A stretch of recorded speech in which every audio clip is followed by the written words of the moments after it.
दोस्तों आज मैं आपके लिए एक बहुत ही मज़ेदार नाश्ते की रेसिपी लेके आई हूँ। आज हम बनाने वाले हैं कर्नाटका की फेमस सेट डोसा, साथ ही साथ बनाएंगे लाल वाली चटनी जो होटल और रेस्टोरेंट में मिलती है। उसे घर पे चटपटा सा हम कैसे बना सकते हैं वो सारी विधि इसमें मैंने बताई है।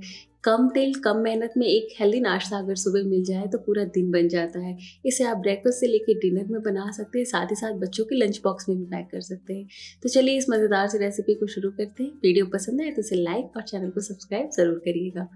सबसे पहले हम ले लेंगे पोहा, हाफ कप के जितना पोहा लेना है और इसे अच्छी तरीके से वॉश कर लेना है। उसके बाद इसे एक बर्तन में डालेंगे। साथ ही हम बारीक वाली सूजी का इस्तेमाल करेंगे। 1 कप के जितना बारीक सूजी लेंगे और इसे भी सेम हम बर्तन में डाल देंगे। इसके बाद आधा कप के जितना हम दही ले लेंगे और 1 कप के जितना पानी ले लेंगे। इन सब को यहाँ पे हमें अच्छी तरीके से मिला लेना है। अगर आपके पास बारीक वाली सूजी ना हो तो मोटी सूजी को ही थोड़ा सा मिक्सी में चर्न कर लीजिए। और अब इसे हम सेट होने के लिए 10 से 15 मिनट के लिए एक साइड रख देंगे। तब तक हम बना लेते हैं एक मज़ेदार वाली लाल चटनी।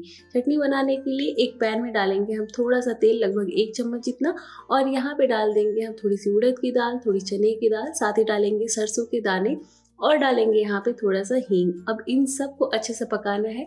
दाल का कलर सुनहरा हो जाना चाहिए, हल्का सा लाल हो जाना चाहिए। उसके बाद यहाँ पे हम डाल देंगे 8 से 10 लहसुन की कलियाँ, 1 इंच के जितना अदरक का टुकड़ा, और इसे हम थोड़ा सा भून लेंगे। इतना ही भुनना है जितना कि इसका कच्चापन निकल जाए। उसके बाद एक मीडियम साइज का प्याज लंबे स्लाइसेस में कट करके लेंगे और इसे हल्का सा ही भूनेंगे, मतलब ज़्यादा इसे ब्राउन हमें नहीं करना है। देखिए कलर कुछ हमें ऐसा सा चाहिए। अब यहाँ पे एक मीडियम साइज का टमाटर ले लेंगे, उसे भी हम इसमें डाल देंगे। 4 से 5 सूखी हुई लाल मिर्च ले लेंगे और यहाँ पे डाल देंगे 1/4 चम्मच के जितना नमक, और यहाँ पे 1/4 चम्मच जितना ही काश्मीरी लाल मिर्च पाउडर डाल रही हूँ। जो सूखी वाली काश्मीरी लाल मिर्च आती है ना, अगर वो है आपके पास तो वही डालिएगा, पाउडर को स्किप कर दीजिएगा।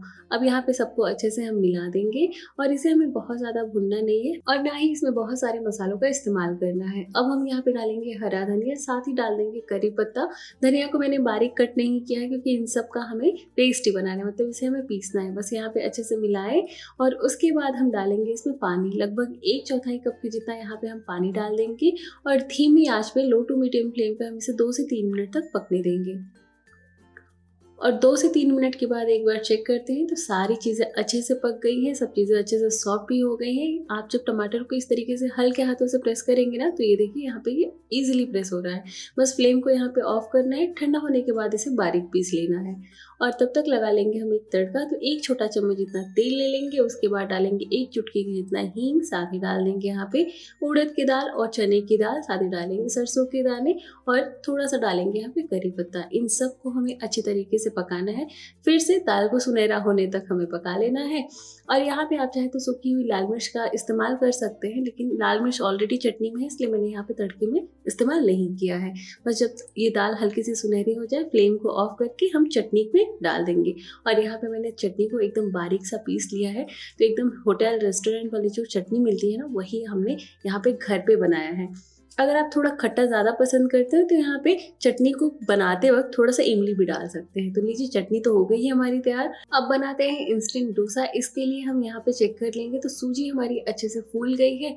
जितना भी पानी हमने डाला था ना, सारा इसने सोख कर लिया है। अब मिक्सी का एक जार ले लेंगे और इसमें ये सारा मिक्स हम डाल देंगे।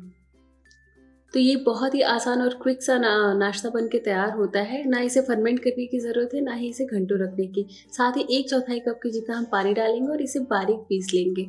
टेक्सचर कुछ आपको ऐसा मिलेगा जो रेगुलर हम डोसा बनाते हैं ना, वैसा सा ही टेक्सचर मिलेगा। ये देखिए कुछ ऐसा सा ही रहेगा।